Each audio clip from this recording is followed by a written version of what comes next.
Hello and welcome to Fowl Plays, where we look at tales of tabletop tragedy that are sure to ruffle some feathers. I'm your host, Boss Goose, and today's story features an edgelord of epic proportions who argues with and berates his fellow party members at every turn, refusing to work together and ultimately resulting in the end of a friendship. So without further delay, let's dive on in. Some background info. This was a game among friends run through Roll20. Most of us still game together weekly, save for one, the titular edgelord whom this post was made in honor of. And if you're reading this, you know who you are. The cast. Me, KR13G, Krieg, a warforged cleric with one barbarian level, somehow became party's face and united the people of the Sword Coast against Tiamat in spite of edgelord's efforts. Brutus, Goliath barbarian, great guy, friendly character who always sought to bring honor to his clan. Zorn, lizard folk death cleric whose character suffered from brain damage and roleplayed it very well. Skull, human ghost slayer blood hunter. Typical edgelord character that hated the party, that for reasons unknown still quote unquote worked with the party. Was a good friend of mine before this campaign started, and for better or worse, we don't talk anymore. GM, nicest guy and great person to run a game. Took all of Skull's interactions with the party in stride and kept things from getting too out of hand. There were others in the campaign, but their character names escape me as this happened months ago, and the rest of us are all in a new campaign. Spoilers ahead for Tyranny of Dragons. So we run through the adventure as normal, though when we get to the part where the Harpers and Order of the Gauntlet each give us our tasks and ask if the party would like to join, most of the party join the Harpers, with a few joining the Order of the Gauntlet. Skull, however, decided to call the rest of the party idiots and other various insults for relying on others and showing weakness, and trusting someone who was obviously so corrupt, in his own words. Cut to the part where you visit an elf settlement and the mayor runs away into the forest. We all learn he colluded with the cult of Tiamat and sold his people, resulting in a ton of death on his side, aka corruption. So we find the elf dude in the forest and are given the choice to either kill him, spare him and let him go, or to turn him in. The majority of us believe it's best that we turn him in for his crimes, but Skull basically halts us and forces the party to spare him by calling everyone idiots and threatening us in character. You know, the guy who just insulted us for helping people he thinks might be corrupt just forced us all to help someone who was actually corrupt. After all this happens, we return to town and do some RP. He meets up with some other character from his backstory, and the edgelord turns into a bad DeviantArt fanfic love story author, just oozing cringe and once again, halting the game.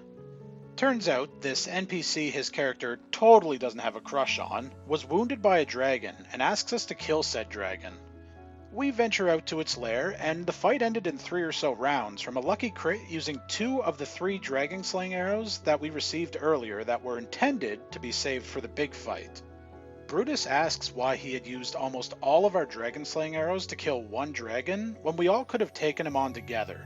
His response? I don't have to take this from you, idiotic meathead. And the session ends there. Things go smoothly from there, up until we meet with the metallic dragons and are supposed to ask for their aid. They ask us one question. Tell us your names, so we may know who we speak with.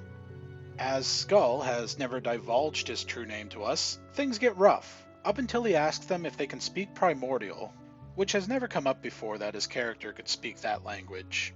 And to keep his edgelord alias, forced us all to cover our ears so he could say his name in another language. And this was the start of our negotiations. Bickering ensues on if we should even ask them for aid because one of the metallic dragons, I don't remember which, thinks all humans are lowly creatures and would attack indiscriminately just to destroy the cult of Tiamat. Rather than try to persuade, as most of us, including Skull, had proficiency in persuasion, he instead thought we should leave or kill the dragons because, and I quote, they're all too corrupt to care about human lives. They won't help us, and if we ask them to, we're all evil.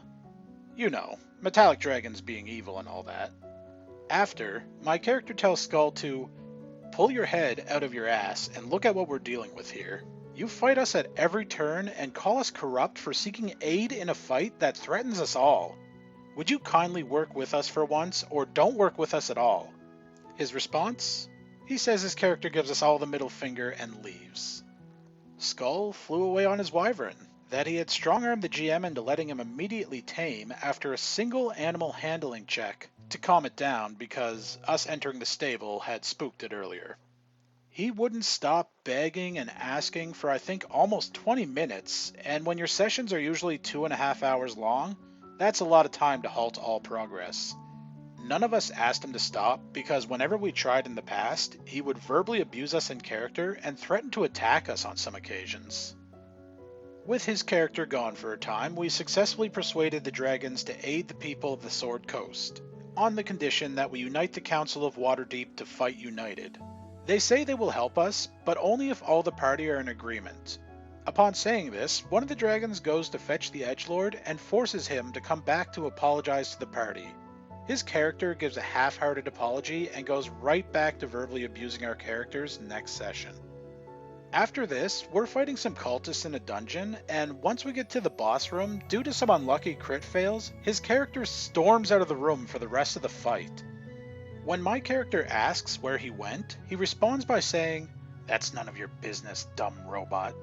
Now, calling my character a dumb robot or a machine was a favorite of his, as he knew my character's goal was to prove that despite being a construct of magic, he was still human in his heart. The discussion ended there, and things went on normally for now. Fast forward for when we travel to Thay and meet with the Red Wizards who hate the cult as much as we do. We all know they're an evil organization, and most of us agree to put aside our differences and work together in the meantime, as the destruction of the realm is a bad thing for everybody, and necromancy on the other side of the continent is a much smaller thing to worry about in the short term. Can you all guess who was the only one who opposed us? If you guessed Skull, you'd be right. His character refused to even step foot in the stronghold and talk with them, and threatened to kill the messenger who brought us there. Cue some more arguing and verbal abuse from his character, and we leave him behind to negotiate. After negotiations finish, the Red Wizards teleport the party back to Waterdeep, but when we arrive, we notice Skull is missing. Most of the party thinks we should leave him and go fight, since the big fight with the cult is today. I mistakenly thought I should be nice and try to bring him back to us in hopes he'll apologize for being an ass to all of us and start being nice, since this was, by now, the final session. I asked the GM, can I use Divine Intervention to teleport Skull to us? He agrees and said I don't even have to roll, but now I'm down to Divine Intervention. And when he arrives, I say to Skull, it's good to have you back, but you owe me for this. He responds by saying, I didn't need your help, Metal Man, and I owe you nothing. So we get to the fight, and with what little gold and time we had, I got magic items to resist as much of Tiamat's breath attacks as possible. Fire resist from Forge Domain, Poison resist from Warforged, Cold and Lightning resist from attuned magic items. This becomes important later. After a brief 15-minute long chat with Skull's totally not crush, she's just a close friend, we can finally begin the fight. When Tiamat shows up, we're already a bit hurt, but Brutus and I are still in the triple digits for health, the party wizard is on death's door for some failed saves, and the rest are a mixed bag of HP. For Tiamat's breath attacks, I found they were all tied to different die rolls for which one would go off. It was just a matter of luck if she would use acid breath or not, as that was the only one I couldn't resist. Party members are falling left and right, and most of my actions are spent healing people who are dying while the other cleric, Zorn, heals them further until he himself falls. The next turn comes around, and Tiamat chose the Fire Breath, which I luckily passed the dex save for with a fat +1, leaving me at 60 HP. Also lucky, a stray crit on my next turn wins us the fight. Out of character, the guy playing Skull complains that the GM took things easy on us, and Tiamat was supposed to be harder. He claims he read through it with a friend who wanted to run the module, but no one believes this. We all think he read it beforehand and metagame through it. But when the GM said, I followed the book exactly, you guys just did really well on diplomacy parts thanks to Krieg, so Tiamat got weakened. His response prompted the following exchange. Skull. It should have been harder. Krieg took like no damage. Me. I have magic items and traits giving me resistances to most of her damage types, and after all that, I'm still below half health. On top of that, you used a dragon slaying arrow almost every round to get insane damage. Skull. Yeah, but you have to admit, GM still shouldn't have been easy on us back there. Me. And this part I regretted at the time, but since then, not anymore. Hey GM, I'd like to cast animate objects on Skull's weapon and mask. GM. Okay, do it. For context, Skull's character wore a mask that he refused to take off or explain why he wore it, but constantly made sure we all knew he was wearing one, saying things like, Skull just stares at you. You can't see his eyes through the mask, but you can tell he's glaring at you. Once he was disarmed and dismasked, we saw his regular human face, and in character, he starts yelling at me about how I abandoned my god and made him forsake his oath. And when my character dies, I'll be sent to the 9 hells for taking his mask away, with some other insults at not just my character, but me as well. And he storms out of the room, finding his love interest NPC. The NPC tells Skull that during the fight, she found the guy who kidnapped his sister, and he's tied up in the Waterdeep dungeon awaiting him for judgment. He gets his sister back, and the plotline that could have been taken care of ages ago with the party, that could have been used for some great character development and bonding, was ignored because Skull stuck too hard to the edgy persona and insulted anyone who talked to him. After this, we all meet up, and Skull decides he has some things to say to all of the party. Skull, Brutus, you're just a dumb meathead, and you didn't talk much or get in the way, and for that, I kind of liked you. Brutus, haha, yeah. Skull, Zorn, I don't have much to say, but you were somewhat decent with healing us. He went on like this for the entire party, and had an entire speech saved just for me. Krieg, you are not a human, and you will never be. You're an insult to your faith, and you are the worst person I've worked with in all my years. This went on for a good 10 minutes, where anytime someone would interject, they'd get shut down by him and insulted more. After this, he left the Discord call and has been ghosting around in my server since September. Though for the first few days we caught him online and chatted, trying to ignore how awful he was in game with us, and he couldn't stop bragging about how cool his character was, and how he only didn't open up because he hated the party and didn't trust any of us. After that, myself and GM have run other games without him, and everyone's been having a blast.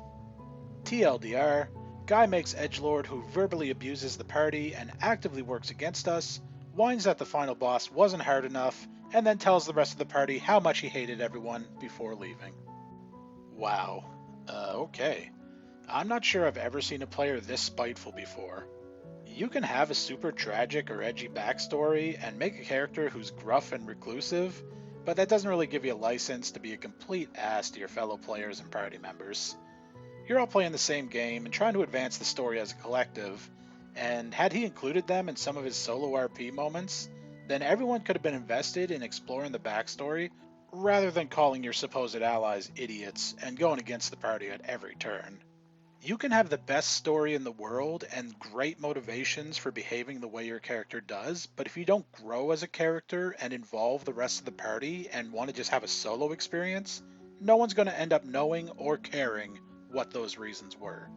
The end of this story is particularly gross to me, with Skull accusing the DM of going easy on them using his metagame knowledge of the fight, and then going on to attack the players and the characters as he insulted every single person there, going especially hard at OP, out of jealousy I guess, even though they were supposedly friends before all this happened. I don't know what makes some people think they can behave this way towards others, especially when they're supposed to be your friends, but I'm glad that this group no longer has to put up with Skull's nonsense, and have continued to enjoy the game without him. Anyway, thanks for checking out my video and sticking around till the end. I hope you enjoyed yourselves. I'm going to try uploading new content every Thursday and Sunday, so make sure you check out my channel for more D&D stories. And if you like this video, go ahead and hit that subscribe button and leave me a goosebump in the comments below. But until next time, be good players.